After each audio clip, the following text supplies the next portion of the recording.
Okay, so we were discussing carbohydrates, उसके अंदर हमने सेक्रोज तक की बात कर ली थी। Now let's talk about the maltose.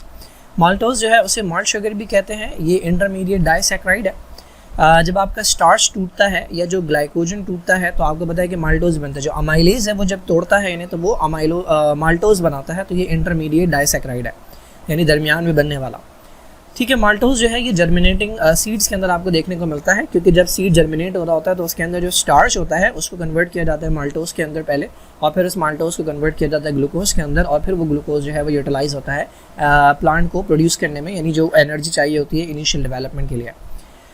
अच्छा, अब माल्टोज जो बनता है वो 2 ग्लूकोज से बनता है और वो दोनों अल्फा ग्लूकोज होते हैं। मुझे यहाँ पर नजर आ रहा है ये भी अल्फा ग्लूकोज है, इसका OH भी नीचे, और ये भी अल्फा ग्लूकोज है, इसका OH भी नीचे है। ये दोनों जो हैं ये डी ग्लूकोज हैं। कैसे पता मुझे? क्योंकि ये दोनों राइट हैंडेड है। इसका कार्बन नंबर 1 भी राइट हैंड के ऊपर है, इसका कार्बन नंबर 1 भी राइट हैंड के ऊपर है। तो इसीलिए जो बॉन्ड बनेगा वो कार्बन नंबर, अगर ये एक डी होता और एक एल होता, ये वाला डी होता और ये वाला एल होता, तो ये पलट जाता, तो कार्बन जो बॉन्ड बनता वो 1 और 1 के दरमियान बनता। लेकिन ऐसा नहीं है, ये दोनों डी हैं, तो एक का कार्बन नंबर 1 और दूसरे का कार्बन नंबर 4 जो है वो आपस में बॉन्ड बनाएंगे।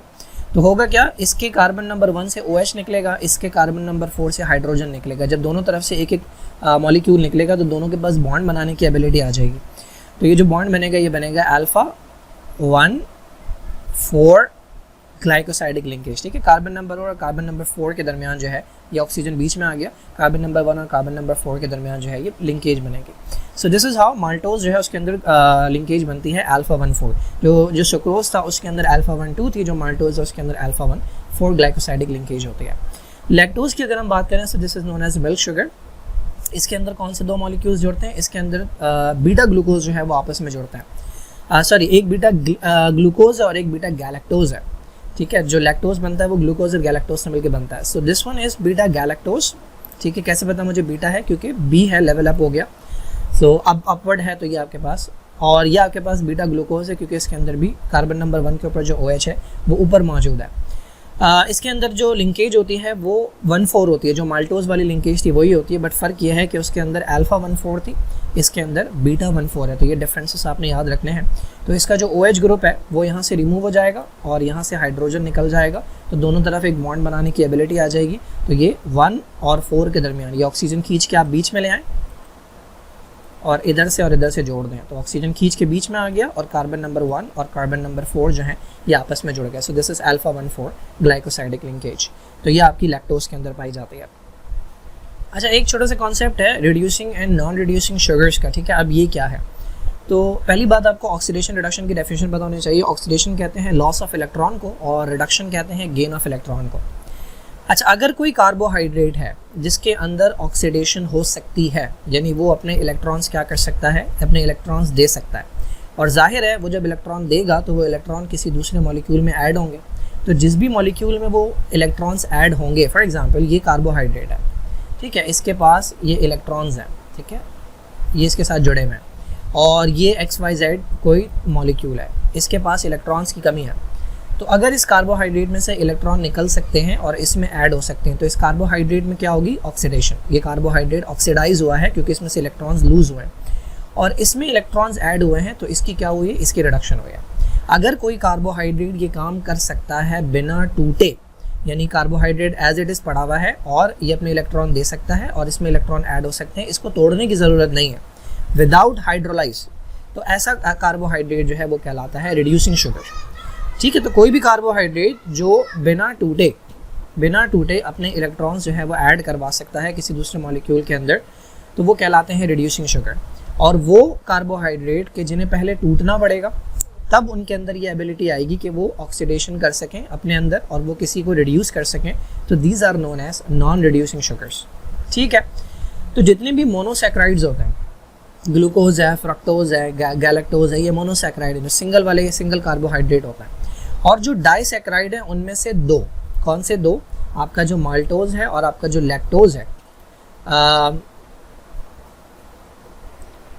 तो ये 2 डाइसैक्राइड्स जो हैं इनके ओपन केमिकल स्ट्रक्चर्स होते हैं, तो they can act as reducing agents. ठीक है, बाकी जो है आपके जो 3rd टाइप का डाइसैक्राइड है जिसमें आपका सुक्रोज आता है, और बाकी जो पॉलीसैक्राइड्स हैं जिसमें आपके सेलुलोज वगैरह आते हैं, ये सारे के सारे नॉन रिड्यूसिंग शुगर्स होते हैं। बेसिकली जो रिड्यूसिंग शुगर्स होते हैं उनके पास वो जो ग्रुप होता है जो रिएक्ट कर सकता है वो फ्री होता है। देखिए मोनोसैकेराइड की अगर हम बात करें तो मोनोसैकेराइड तो होते ही अलग हैं, बट जो डाइसैकेराइड है उसके अंदर आप देख रहे हैं कि 2 मोनोसैकेराइड जुड़े हुए हैं।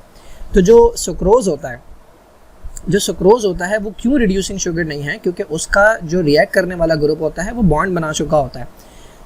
जबकि जो बाकी हैं जो लैक्टोज हैं और जो माल्टोज हैं उनका जो रिएक्ट करने वाला जो ऑक्सीडाइज होने वाला ग्रुप होता है वो फ्री होता है। दैट इज़ वाई वो रिड्यूसिंग शुगर के तौर पर बिहेव कर सकता है। सुक्रोज तब करेगा जब वो टूटे, तो दैट इज़ वाई उसे नॉन रिड्यूसिंग शुगर कहते हैं, जबकि माल्टोज और लैक्टोज बिना टूटे जो है वो रिएक्शन परफॉर्म कर सकते हैं, ऑक्सीडाइज हो सकते हैं। Now let's talk about the polysaccharides. Polysaccharides के अंदर मोर देन 10 मोनोसैकेराइड्स होते हैं। ये लार्जेस्ट ग्रुप है कार्बोहाइड्रेट्स का।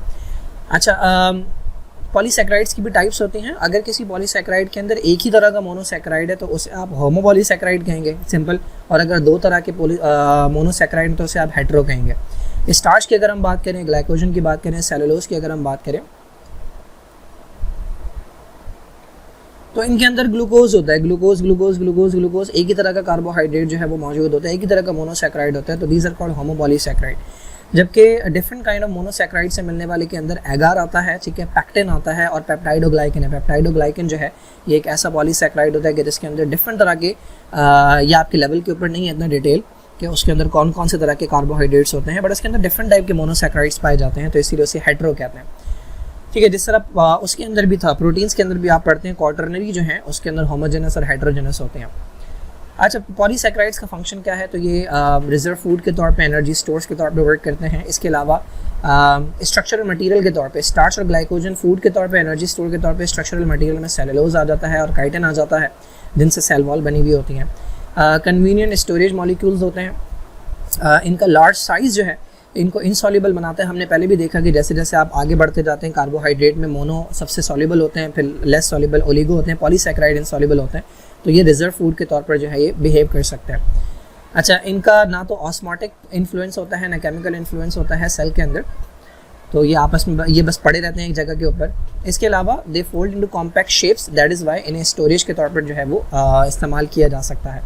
एंड दूसरी बात ये कि they are easily converted to sugar, जब भी ज़रूरत होती है। तो वो कौन सी ये प्रॉपर्टीज़ दी हुई हैं एक्चुअली जो कि इन्हें स्टोरेज के मॉलिक्यूल के तौर पर बिहेव करवाते हैं। नंबर 1, इनका जो लार्ज साइज़ है वो इन्हें इनसॉल्युबल बनाता है, पहली चीज़। इसके अलावा ना कोई ऑस्मोटिक ना कोई केमिकल इन्फ्लुएंस है सेल के अंदर। इसके अलावा फोल्ड अच्छी तरह किए जा सकते हैं और जब ज़रूरत पड़े उन्हें हाइड्रोलाइज किया जा सकता है। ये 3-4 प्रॉपर्टीज़ हैं जो कि उन्हें कन्वीनियंट स्टोरेज मॉलिक्यूल के तौर पर बिहेव करवाती है। स्टार्च की अगर हम बात करें तो स्टार्च एक होमोपॉलीसैकेराइड है, ठीक है। होमो का मतलब इसके अंदर सेम यूनिट होते हैं, किस चीज़ के, ग्लूकोज के। ग्लूकोज भी कौन सा, अल्फा ग्लूकोज। तो alpha glucose alpha glucose alpha glucose आप जोड़ते चले जाएं तो आप स्टार्च जो है वो बना सकते हैं। स्टार्च जो है ये प्लांट्स का स्टोरेज कार्बोहाइड्रेट है। रूट के अंदर, स्टेम के अंदर, सीड्स के अंदर, सीरियल ग्रेन्स के अंदर, पोटैटो ट्यूबर्स जो होते हैं उनके अंदर जो है ये पाया जाता है और इनसे हमारी बॉडी तक आता है। इंसान ह्यूमन डाइट जो है उसके अंदर ये चीज़ें मौजूद होती हैं। स्टार्च डाइजेस्ट ओरल कैविटी के अंदर भी होता है, स्मॉल इंटेस्टाइन के अंदर भी होता है, अमाइलेज एंजाइम है, ठीक है, ये सलाइवा के अंदर भी होता है, पैंक्रियाटिक जूस के अंदर भी होता है। अच्छा, पहले स्टार्च जब टूटता है तो उससे माल्टोज निकलता है। माल्टोज को फर्दर एक एंजाइम तोड़ता है जिसका नाम माल्टेज है, उससे फिर ग्लूकोज बनता है। हाँ, स्टार्च को आप कंफर्म भी कर सकते हैं, ये टेस्ट आई थिंक करवाया जाता है, शायद केमिस्ट्री के अंदर करवाया जाता है। आयोडीन जो है, जब आप किसी भी सैंपल के ऊपर आयोडीन डालते हैं तो अगर उसमें स्टार्च होता है तो वो ब्लू कलर लेने लगता है, तो इससे पता लगता है कि आपको स्टार्च है या नहीं। स्टार्च की 2 टाइप्स होती हैं, अमाइलोज होता है, एक अमाइलोपेक्टिन होता है, उनके स्ट्रक्चर्स आपको यहाँ पर मिल जाएंगे। अमाइलोज जो है वो अनब्रांच्ड होता है, यानी बिल्कुल स्ट्रेट चेन होती है, अनब्रांच होता है, खाली लीनियर चेन होती है ग्लूकोज की।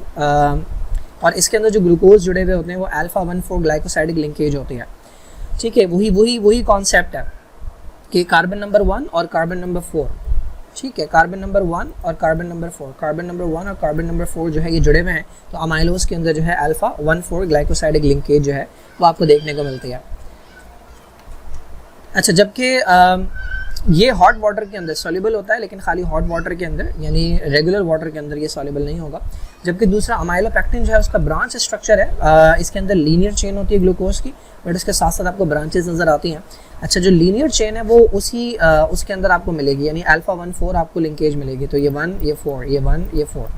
लेकिन जो ब्रांच आपको नज़र आएगी, जो ब्रांचेस हैं उसके अंदर जो आपको बॉन्डिंग मिलेगी वो अल्फा 1,6 है, ठीक है, अल्फा 1,6 ग्लाइकोसाइडिक लिंकेज है। तो कार्बन नंबर 1 जो है वो कार्बन नंबर 6 के साथ, अगर आप यहाँ पर देखें ये आपकी स्ट्रेट चेन है, ठीक है, दिस इज स्ट्रेट चेन, तो इसके अंदर कार्बन नंबर 1 है, कार्बन नंबर 4 है, कार्बन नंबर 1 है, कार्बन नंबर 4 है, ठीक है।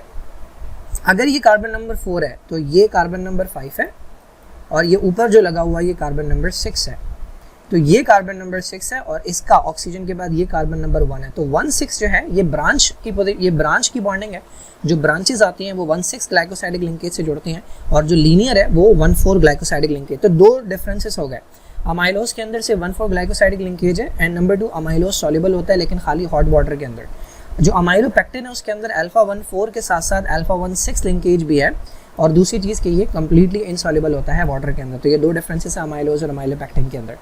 ग्लाइकोजन की अगर हम बात करें तो स्टार्च और ग्लाइकोजन की तरह ग्लाइकोजन भी होमोपॉलीसैकेराइड है। ये भी अल्फा ग्लूकोज से मिलकर बनता है, और ये मेन कार्बोहाइड्रेट है एनिमल्स का। लिवर और मसल्स के अंदर स्टोर होता है, एनिमल स्टार्च भी कहते हैं इसे, ठीक है। अच्छा, ग्लाइकोजन को भी आप किसी सैंपल के अंदर टेस्ट कर सकते हैं। जिस तरह स्टार्च के लिए आप आयोडीन डालते हैं, जो ग्लाइकोजन है उसके लिए भी आप सैंपल के ऊपर आयोडीन अगर डालेंगे तो इस बार रेड कलर आएगा। तो स्टार्च के अंदर ब्लू कलर आता है, जबकि ग्लाइकोजन के अंदर रेड कलर आता है। अच्छा, स्ट्रक्चर की अगर हम बात करें तो वो रिजेंबल करता है अमाइलोपेक्टिन के साथ, बट इसके अंदर ज़्यादा ब्रांचिंग होती है। यानी अगर आप उसको देखेंगे, अमाइलोपेक्टिन को देखेंगे, और अगर आप अमाइलोपेक्टिन को देखेंगे और अगर आप ग्लाइकोजन को देखेंगे तो आपको सिमिलर नज़र आएंगे, बट अमाइलोपेक्टिन के अंदर लेस ब्रांचेस आपको देखने को मिलती हैं और ग्लाइकोजन के अंदर मोर ब्रांचेस आपको देखने को मिलती हैं। तो ये पीछे दिया हुआ है ग्लाइकोजन का स्ट्रक्चर। अगेन कहाँ गया, ये carbon number 1, carbon number 4, carbon number 1, carbon number 4, तो ये वही अल्फा 1,4 ग्लाइकोसाइडिक लिंकेज हो गई। और अगर ये कार्बन नंबर 4 है तो ये कार्बन नंबर 5 है, ये कार्बन नंबर 6 है, और ये 1 है, तो 1,6 जो है ब्रांचिंग आ गई। तो ये वही अमाइलोपेक्टिन वाला है, बट अगर आप इसे देखेंगे तो मोर ब्रांचिंग आपको नज़र आएगी। यहाँ पर इन्होंने स्टार्च की नहीं दी हुई, बट ये आपको जो नज़र आ रही है इन्होंने डिपिक्ट किया है कि मल्टीपल ब्रांचेस जो है वो आपको देखने को मिलती है, एक्सटेंसिव ब्रांचेस। तो अगर ये आपका ग्लाइकोजन है तो समझ लें ये आपका अमाइलोपेक्टिन होगा, बस ठीक है। ये अमाइलोपेक्टिन है और ये आपके पास ग्लाइकोजन है। तो एक्सटेंसिव ब्रांचिंग से आपको पता लगेगा कि ये ग्लाइकोजन है, जबकि बाकी चीज़ें जो हैं वो अमाइलोपेक्टिन जैसी हैं। सेलुलोज की अगर हम बात करें तो this is the most abundant carbohydrate on earth. ये भी होमोपॉलीसैकेराइड है, बट इसके अंदर बजाय अल्फा ग्लूकोज के इसके अंदर बीटा ग्लूकोज होता है। तो ये पहला डिफरेंस आपको नज़र आ गया कि अभी तक पीछे जो आप देख रहे थे उसके अंदर ग्लाइकोजन के अंदर भी अल्फा ग्लूकोज था और स्टार्च के अंदर भी अल्फा ग्लूकोज था, जबकि जो सेलुलोज है उसके अंदर आपको बीटा ग्लूकोज देखने को मिलता है। बीटा ग्लूकोज का मतलब ये है कि जो OH होगा वो अपवर्ड आपको देखने को मिलेगा, ठीक है। Major constituent plant cell wall का होता है कॉटन एंड पेपर जो होते हैं, ये बेसिकली प्योर फॉर्म होते हैं सेलुलोज की। तो आपको जो पेपर होता है वो और जो कॉटन होता है वो प्योर सेलुलोज है। अच्छा, सेलुलोज जो है वो आयोडीन के साथ कोई कलर शो नहीं करता, जैसे आप देख रहे थे। तो अगर आप तीन चीज़ें आपके पास स्टार्च है, तीन आपके पास ट्यूब्स हैं, एक में स्टार्च है, एक में ग्लाइकोजन है और एक में आपके पास सेलुलोज है। तो आयोडीन डालने पर अगर ब्लू हो रहा है तो वह स्टार्च है, आयोडीन डालने पर अगर रेड हो रहा है तो वो ग्लाइकोजन, और अगर कोई कलर नहीं आ रहा, कलरलेस ही है, तो फिर वो सेलुलोज है। सेलुलोज का स्ट्रक्चर रिजेंबल करता है किसके साथ? अमाइलोज के साथ। तो ये बात आपने याद रखनी है कि जो ग्लाइकोजन है वो अमाइलोपेक्टिन के साथ मैच कर रहा है, जबकि जो सेलुलोज है वो अमाइलोज के साथ मैच कर रहा है। इसका भी अनब्रांच स्ट्रक्चर होता है और इसके अंदर भी 1,4 ग्लाइकोसाइडिक लिंकेज होती है, लेकिन इस बार अल्फा के बजाय बीटा होती है। तो अगर आप गौर करें तो स्टार्च के अंदर जो अमाइलोज है उसके अंदर आपको 1,4 लिंकेज मिल रही है, अमाइलोज में 1,4 है लेकिन अल्फा है, सेलुलोज में भी 1,4 है लेकिन बीटा है, ठीक है। जबकि जो अमाइलोपेक्टिन है और जो ग्लाइकोजन है उनकी जो है वो अल्फा 1,6 ग्लाइकोसाइडिक लिंकेज है। ये लिंकेजेस जो हैं ये आपने याद रखनी है। अच्छा, सेलुलोज जो है वो डाइजेस्ट नहीं करा सकता ह्यूमन बॉडी, ठीक है, हमें पता है ये, बट इसको डाइट के अंदर लेना ज़रूरी है। लेना क्यों ज़रूरी है? बिकॉज ये रफिश के तौर पर वर्क करता है। आपको अगर पता हो कि जब भी कॉन्स्टिपेशन होती है किसी को, तो जो डॉक्टर्स हैं वो कहते हैं कि भाई आप अपनी डाइट के अंदर फाइबर्स जो हैं वो बढ़ाएं। तो फाइबर्स का मतलब यही है, जो सेलुलोज है वो क्वांटिटी आप बढ़ाएं, क्योंकि सेलुलोज डाइजेस्ट नहीं होगा तो वो इंटेस्टाइन में ही रहेगा। तो जाहिर है जब एक चीज़ इंटेस्टाइन में रहेगी तो वो वाटर को अट्रैक्ट करेगी। जब ये वाटर को अट्रैक्ट करेगा तो जो स्टूल्स होते हैं, जो वेस्ट मटेरियल होता है वो सॉफ्ट हो जाता है, तो कॉन्स्टिपेशन रिलीव हो जाता है।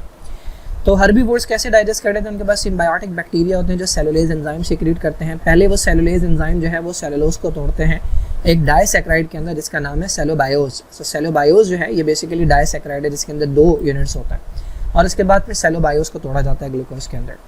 ना काइटिन की अगर हम बात करें तो chitin second most abundant organic molecule है अर्थ पे। ये भी एक होमोपॉलीसैकेराइड है। सेल वॉल, फंगस की सेल वॉल के अंदर और आर्थ्रोपोड के एक्सोस्केलेटन के अंदर ये दोनों जगहों पर ये पाया जाता है। इसको फंगल सेलुलोज भी कहते हैं। अच्छा, इसके अंदर एन एसिटाइल ग्लूकोजामीन मोनोमर्स होते हैं। अब ये थोड़ा सा डिफरेंट मॉलिक्यूल है, एन एसिटाइल ग्लूकोजामीन। तो बेसिकली ग्लूकोज जो है उसे मॉडिफाई किया गया है। ये हमारे पास बीच में ग्लूकोज का मॉलिक्यूल है और इसके साथ ये एक ग्रुप लगाया है जिसका नाम है एन एसिटाइल।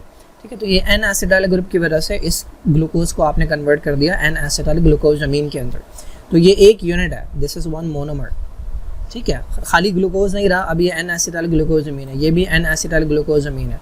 तो चूंकि एक ही तरह का मोनोमर जो है वो रिपीट हो रहा है, तो इसीलिए इसे भी होमोपॉलीसैकेराइड कहा जाता है, इसको हेटेरोपॉलीसैकेराइड नहीं कहते।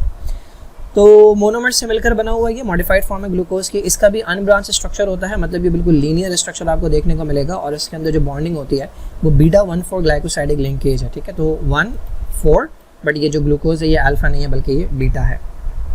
So this is it. यहाँ पर कार्बोहाइड्रेट्स जो हैं वो ख़त्म हो गए हैं। नेक्स्ट वीडियो के अंदर हम प्रोटीन्स की बात करेंगे। ये बहुत डिटेल था काफ़ी, इतनी कार्बोहाइड्रेट के ऊपर डिटेल जो है वो आपको उसके अंदर देखने को नहीं मिले थे। अच्छा, जो बच्चे मुसलसल कह रहे थे कि आप वो पढ़ा दें चैप्टर नंबर 11, वो मैंने करवाना है, जो उससे रिलेटेड है, केमिस्ट्री का चैप्टर नंबर 11 है, बट उसकी काफ़ी सारी इन्फॉर्मेशन जो है वो आपकी यहाँ से कवर हो जाएगी, बट जो रह जाएगी फिर मैं वो भी कवर करवा दूँगा। ठीक है, नेक्स्ट इंशाल्लाह बात करेंगे प्रोटीन्स की।